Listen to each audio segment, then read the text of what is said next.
Hello, ladies and gentlemen. This is Ugo Bardi. I'm speaking to you from Florence, Italy, and I would like to present to you a new version of a talk that I gave just yesterday.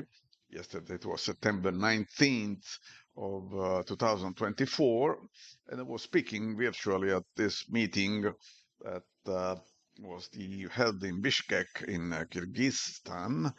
And this talk was part of a session called Embracing Nature Complexity, which was, I think, very interesting. With some people speaking, several people speaking about the homeostasis of the system, sustainability, the role of forests, the climate, many things. So very, very interesting. And I gave my modest contribution, which I would like to present to you again today. So let me move to the next, my first slide actually.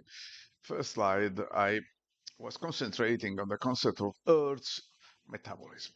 Metabolism. What is metabolism? Metabolism is energy, the energy that a living being consumes. We are alive because we have a metabolism. We absorb energy, we process it inside our body, and then we dissipate it in the form of heat, and we're living alive. The earth does the same. And we are part of the earth, so the earth is alive, and we are alive because the earth is alive. So, what do we mean as a metabolism? You can also see it in this way. You see, this image shows the earth as existing precariously, held at a certain state of energy consumption, metabolic energy on the y-axis. You have something like metabolic energy, and you see it's unstable equilibrium. This is unstable because every living being is in an unstable situation. We are, as long as we are alive, we are happy because we are alive, but being alive is unstable. In some conditions, we die because we need some specific conditions around us. We need food, we need a certain temperature, we need oxygen to breathe, and that's what makes the life of a living being a little precarious, and Earth too is a little precarious in its terms of its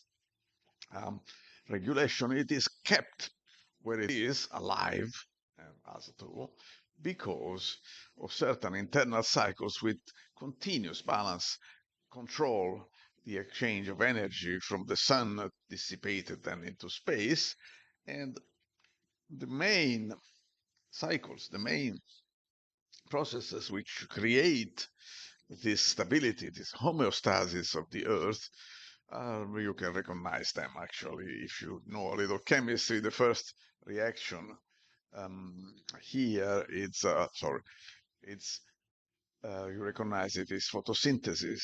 H means solar luminosity, which provides the energy needed to break down the carbon dioxide molecules, turn them into glucose, or in general in carbon solid macromolecules which make our body.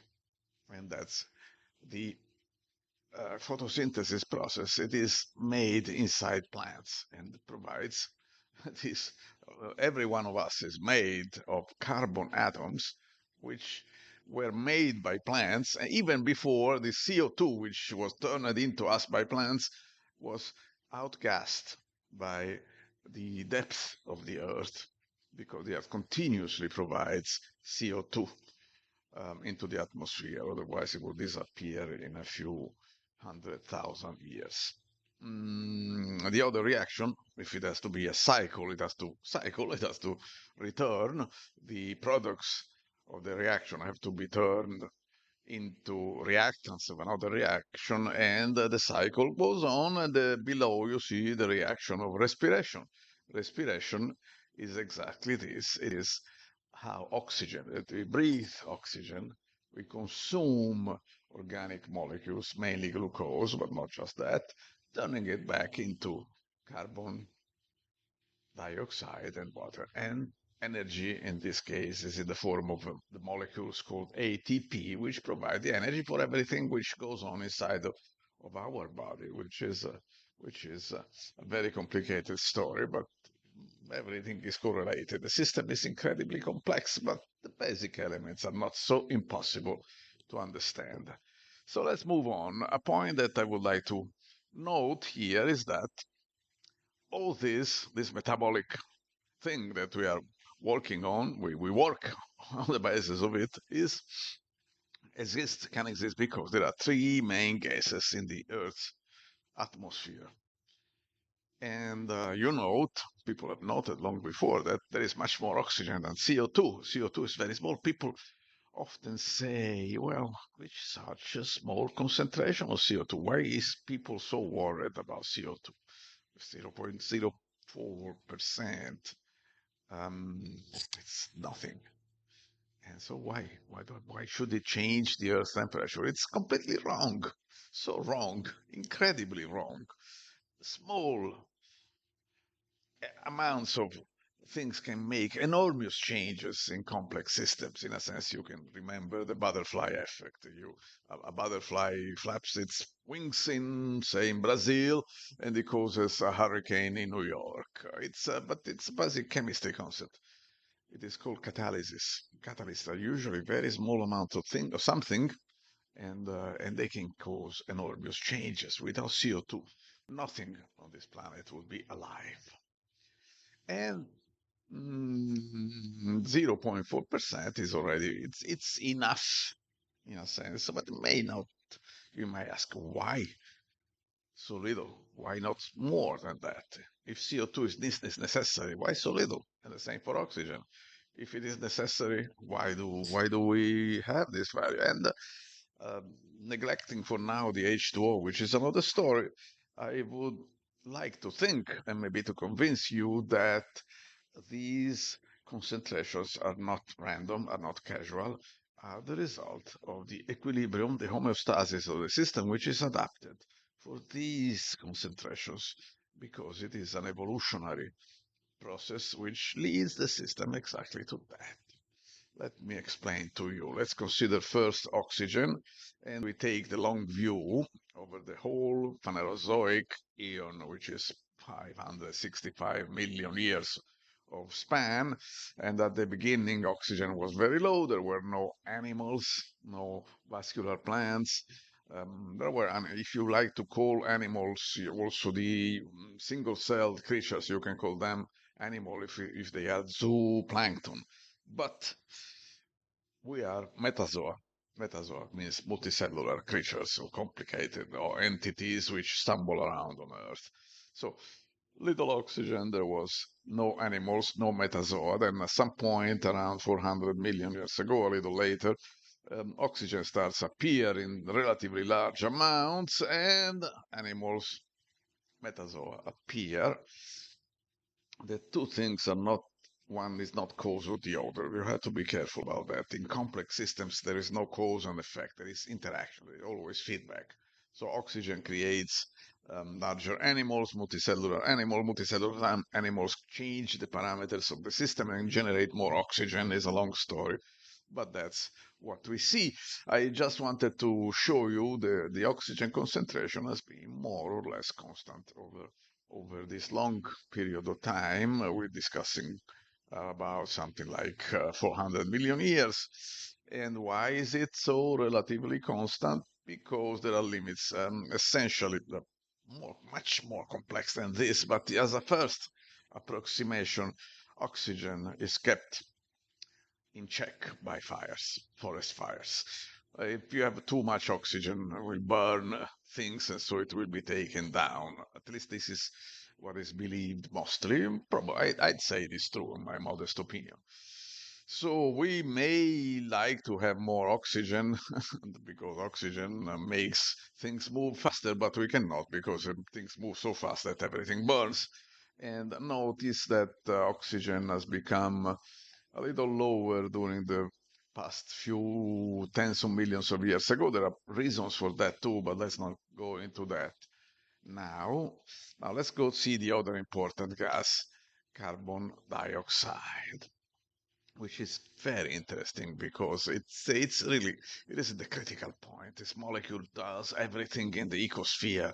It is a fantastic story, and now I can present you data which came out of Science just today, just the day after I gave my talk yesterday for the conference in Bishkek.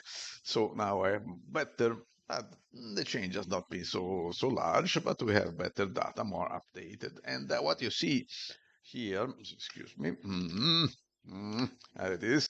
What you see here above is the temperature, and below it is the carbon dioxide concentration. Now, note first thing, the agreement is reasonably good between the two. Not always good. The agreement is shown in this sub um, image here. There is a clear um, correspondence with some points which are out of the correlation, because it is what you expect. It will not be perfect. It is a complex system. There are many factors moving, changing, affecting the system, creating feedback. So you do not expect a perfect correlation. And you don't have it. There are some moments in the history of the Earth when the correlation is bad, very simply said, and then some periods when it is good, because there are other factors, forests, outgassing, solar luminosity changes, and other effects. But what I want to note that carbon dioxide here is represented in a logarithmic scale. So the change changes a lot. Whereas oxygen was on a linear scale, carbon dioxide has a huge change, logarithmic scale in absolute terms. And that's a very fundamental point, because the whole idea of climate change is based on this logarithmic correlation between concentrations and temperature, an idea that goes back to the founder of climate science, who was a Swedish chemist named Svante Arrhenius, long ago, late 19th century.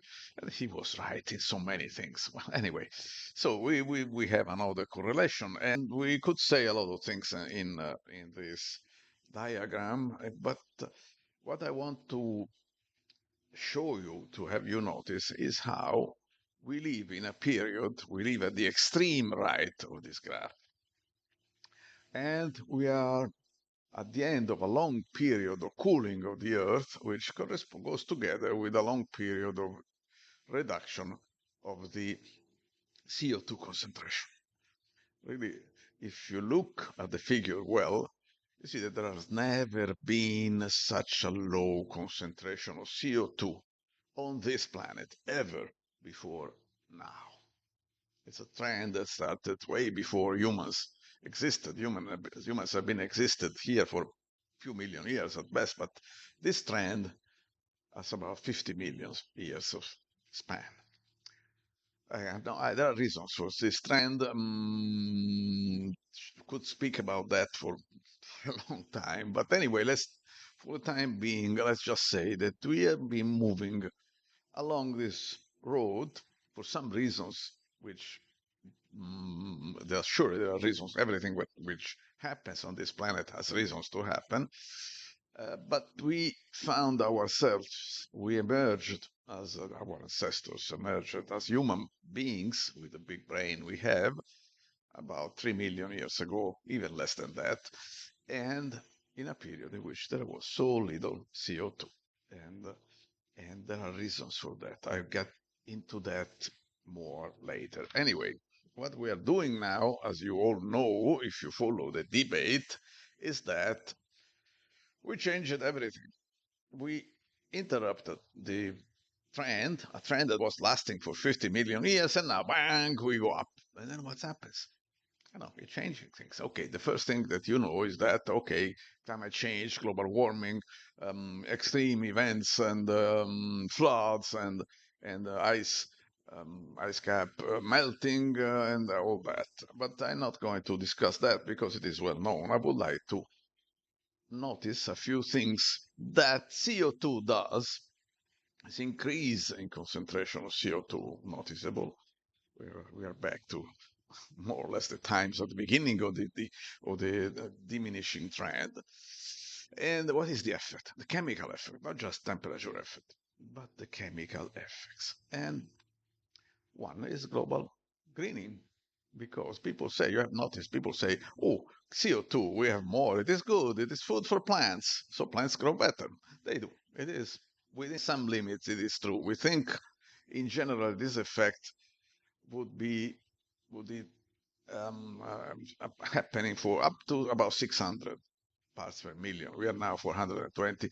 You have an advantage for plants. Then it goes down again. And so we have this greening, which we think is a good thing. Maybe it is. Not sure about that, because everything you change on this planet has reverberation changes on other parts of the system. For instance, you have more forests, you have less desert.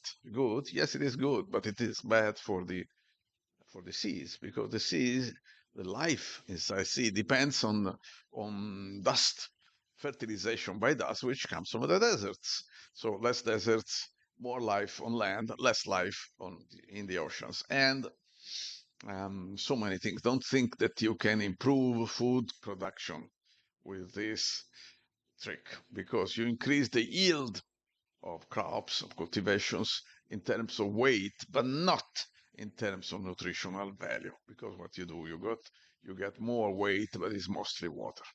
Okay, that is nothing is simple in complex systems by definition. And this is one of the effects. Another effect, which is probably bad, but we don't know how bad it is ocean, this acidification. You see it on the left. Again, there is a trick on the logarithmic scale. People don't normally or understand logarithms, but the acidity of the oceans, since CO2 is an acid, it's measured in terms of something called pH that you probably studied at school. pH is a logarithmic of the concentration of the hydrogen ion. But since it is logarithmic, the change that you see on the scale here, no, here, there, let me move it. It looks small, but it is not small. And when you place this in the idea, in the general scheme of the many risks called tipping points in our world, you see that oceanic acidification is kept within those things safe limits. Why? Nobody knows. This is politics. This is not science. Nobody knows what is the safe limits. But then people who made this graph decided that it is maybe safe because we don't know. And so it is safe, but it may not be. It's going to have possibly enormous effects on the fauna and the flora of the oceans, but we don't. And then there's another effect. Now, that's the most important, most interesting part that I would like to discuss with you. Hmm, because you see, there is water in this planet. Earth, there is a lot of water in the oceans, there is a lot of water in the rivers, there is a lot of water in the lakes, and there is water also inside us. Water, which is in the form, liquid water, in the form of blood. Blood is mainly liquid water with a lot of stuff inside, but it is water. It flows inside your body. And we have blood inside our bodies because we had to solve the problem of how to carry oxygen inside our tissues to the cells which need it. No oxygen, no life. If we were single-celled organisms, no problem. We are very small creatures which just exchange oxygen and CO2 through the membranes. Easy. Now you are a big thing who contains hundreds of millions or billions of cells inside your body. And those which are inside, they starve of oxygen. Oh, wait, we need to breathe. And so you have to use blood circulation to carry oxygen from the air through the lungs to the blood to the mitochondria there. It's a incredibly complicated story. If you don't see it, you don't know it exists. It exists because we exist. But if did evolution create this? Unbelievable, but it did. Such a complicated system, and it works. It works, but it needs very a very fine adjustment of parameters. Because one problem is that oxygen is a very reactive gas. It is a poison. You don't want to have it free inside your body. A little, yes, but not too much. You have it in your lungs, but not outside your lungs. So you keep it stuck to a molecule called hemoglobin, and you carry it there to your mitochondria, which need continuously to be fed with oxygen because otherwise they die. Or maybe they decide to switch to anaerobic processing, which is very bad for you because you probably developed a cancer here. Where you don't want that. So it's all based on this molecule, which is the heme group of the bigger molecules, which is called hemoglobin or hemoglobin, not sure about that. And you see oxygen is stuck to the iron atom in the middle of this ring, stuck there because you don't want to have it around, but you have to release it when you need it. When this molecule is close to a mitochondrion, okay, say, oh, you need the oxygen, please release the oxygen. How does the hemoglobin molecule know that it is time to release the oxygen? Big problem. That's not a problem. They solved by having what they what they call an allosteric catalytic reaction. nice to nice to say this, right? You have to be a chemistry professor to say that with a straight face. But never mind that. There is a signaling system. The molecule knows when to release oxygen when it reacts with CO2. CO2. We return to carbon dioxide. Carbon dioxide is the allosteric regulator. Allosteric means the molecule changes shape. And by changing shapes, it changes its affinity to oxygen and it releases it. It is like a truck or a wheelbarrow. Okay, at some point, say, drop it, drop what you have because we need it here. And it happens in an extremely complicated story, but with the formation of this carbamino, hemoglobin, don't worry about that. The point is that CO2, among the many things it does, it also controls the flow of oxygen inside your body. You need CO2 to tell the hemoglobin when it is time to release oxygen. And there is some, it leads to some effects that there is a whole school of medicine, typical of the old Soviet Union, said that CO2 is good for you because it controls the oxygen release. It's in some conditions you desperately need CO2 and in large amounts to survive, but normally you need a precise, exact, fine regulation to make this thing work because you vitally need to bring oxygen here. Otherwise, you die, or you don't. Maybe you become stupid. That's, I think, is happening in the world right now. But let's not go into that. So the threshold, typical of regulation system. Regulation system have a threshold. Threshold is there, and it is called the Bohr effect, which says just that more CO2 means less oxygen. More oxygen means less CO2. Simple. So you don't want too much CO2 because it will mean less oxygen. A little you need, too much is bad. And as is known, CO2 is a poison. People say it is an inert gas. It is not. It is not. It kills you. Too much CO2 will kill you. But you go to sufficiently large concentrations of about 5% of CO2, you die. But it's you see this diagram tells you that some concentration are supposed to be safe. But again, really, we don't know because our species evolved at a concentration of about 200, 300, less than 300 parts per billion. No one, no human being on this planet has ever lived a lifetime at 400. Is it good? Is it bad? We don't know. And especially the fundamental point is not so much we have 420 now. Probably it's harmless, but inside your homes, well, nicely sealed because you want to save energy, um, you easily go to 1,000, 2,000.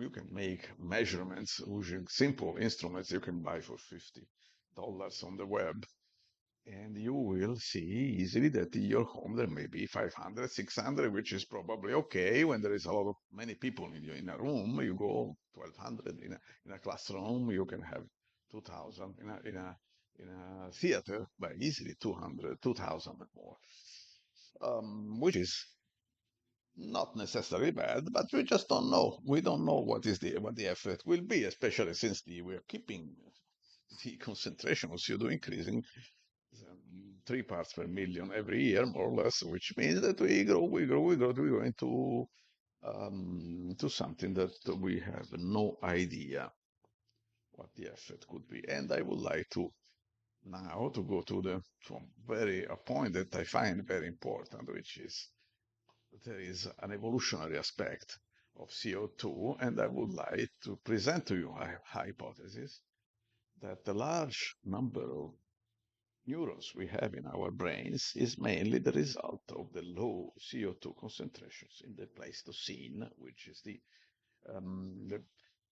period which was preceding the Holocene, in which we live. We had about 180 parts per million, never seen before on Earth. Um, why? Well, let me show you this graph. This graph shows that it is the ratio of oxygen to CO2. It as I told you, the amount of CO2 of oxygen didn't change so much over this long span of time, the Phanerozoic. So what you see here is actually the effect of CO2 going up and down. Mainly, this peak here, it's a bit too high. I think it is the peak at 300 million years ago. Is probably an artifact. Should be a little lower, but doesn't matter. So when we have a lot of well, little CO2 and a lot of oxygen, the ratio is high, then you have explosion, evolutionary explosions. New life forms develop and take over the planet. We had explosion during the 300 during the Permian. During the Permian, we had this Permian fauna, which was not so impressive. Well, these creatures were not as big as dinosaurs, sure, not as smart as human beings, but it was really something way more important than before, anything that had existed before. Then we had the dinosaurs, which were not so smart, maybe, but they're still very advanced life forms. And then you go up in the concentration of CO2, sorry, the ratio of oxygen to CO2. And right now, at the extreme right of the diagram, where we had the highest ratio, very little CO2, which means, it means that you see the Bohr diagram, means that you can transfer, you can move a lot of oxygen in and out from the air to the body and transfer it to the brain. And then you start having, at the last few million years, some exceedingly encephalized creatures. Humans, the biggest brain ever seen in the history of this planet. Elephants, too. They have a very big brain, but it's organized in a completely different way than ours. We have many neurons in the cortex. Elephants have a huge number of neurons in the cerebellum. We have a cerebellum too. Cerebellum is used to automatic tasks. The cerebellum of elephants is used to move the trunk mainly. It is huge, much larger than anything. The larger cerebellum in the ecosphere. So is it possible? Well, yes, I think there are good reasons to think that this idea is true because our brain evolved during few million years, and you saw how the curve went up during this period. Went down a little recently, maybe because also the CO concentration went up, brains went down, maybe. But you see, the human brain is very special. And this is the work of Miss Susan Herculano Rosell. Great work, shows that our brain is really something different. Has little to do with mammalian brains on the whole, because it's not just say it is bigger. It is the cortex is more packed with neurons. We are special in the ecosystem. You see here the humans have, this is in Spanish, but I think you understand that the humans are higher number of neurons in the cortex for the same weight of the brain, which is a special lineage of creatures which developed during the period in which we had this decline of CO2 concentration, and which led eventually to us. I'm not sure we really are the crown of the creation, some people say, but I'm not being parochial or chauvinistic. We have big brains. This much we can say. The way we use our big brains, it's another story, but we do have them. And so that's one point, I think, in favor of my hypothesis. This huge brain which consumes 25% of your metabolism in all the time. When you sleep, your brain needs oxygen, needs glucose to work. And with this possible, or two things: one, the high concentration of oxygen in the atmosphere, and two, also because we have this small mouth and we can cook. We have a small mouth because we eat high nutritional food that we cook. There's another strange things in this planet, but we are the only species that cooks food. Long story.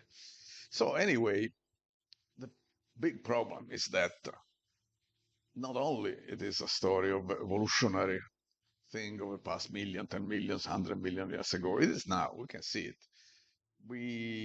There are several papers which show that if you breathe um, low concentration, a high concentration of CO2, your cognitive performance goes down, like this paper. Oh, with attention, because this is an area of science which is growing up. It is appearing right now, the effect of CO2 on your brain. There are many papers. They all say more or less the same thing. CO2 is not so good for your brain, but some say it is very bad. Some say, well, maybe there is some effect. Some don't see much of an effect. But on the whole, I think it is safe to say that the effect is there. No problem. Doesn't mean that if you breathe CO2 at 2000 parts per million, you die. Doesn't mean that you go mad. It doesn't mean that it means a reduction of cognitive performance. If you have a submariner, you live normally at about 5,000 parts per million. But you don't have to. Inside the submarine, you don't have to solve complex problems. You have to do your job and not more. And then people stay in submarines for no more than a few months at most. But then it has been studied that show that their metabolism adapts to high concentrations of CO2. Then it returns when they go back to the surface. They returns to the normal conditions. But it is there, and it is a big problem, because if it is true, we are dumping ourselves. It is called global dumping, or more formally, the reverse Flynn effect. Mr. Flynn found that, and then from the 1960s to the 1990s, there was an increase in the intelligence of people. Maybe because people were eating a better diet, it could be. But then from a certain point up to now, we saw a reverse. Why? People still keep eating probably a good diet. We might discuss that, but still it is possible. And it is thinking, the idea is caused by the environment, some pollution, something polluting. What is it? Not necessarily CO2, but it might be. I would surmise that there are good probabilities that it is, because we know from other measurements that high CO2 concentration affects your brain capability, your intelligence is lowered a little. You are less efficient at tasks involving intelligence. So the situation is not so good, because if we plot the data that I was showing to you before, you see now I plotted also the present situation, and whereas we evolved here we are now here. We are back to 30, 40 million years ago when the CO2 concentration was much higher than it is now. And at that time, there were no human beings. Could human beings have evolved in those conditions? I don't know, but I think it's honestly possible to doubt that. That humans are the result of a special condition of CO2 concentration which existed only during the Pleistocene, that is only um, few million, starting a few million years ago, not 40 million years ago. So it is very, very, very, very bad because global dumping is exactly what we don't need now because we are in trouble for many things. We have to fix this planet. We have to remedy to the damage we ourselves produce to it. And how do we do that?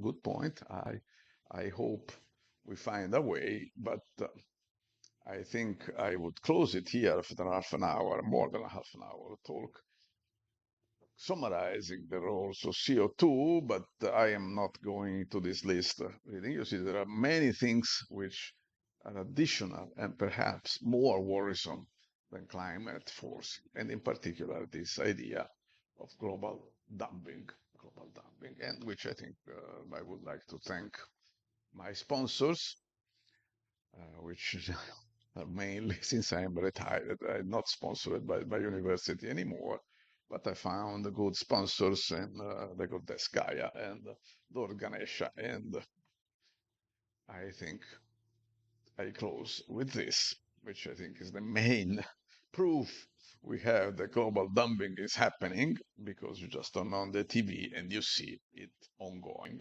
And thank you very much from Ugo Bardi. And it was a pleasure for me to speak to you. And I hope you appreciated it. Thank you.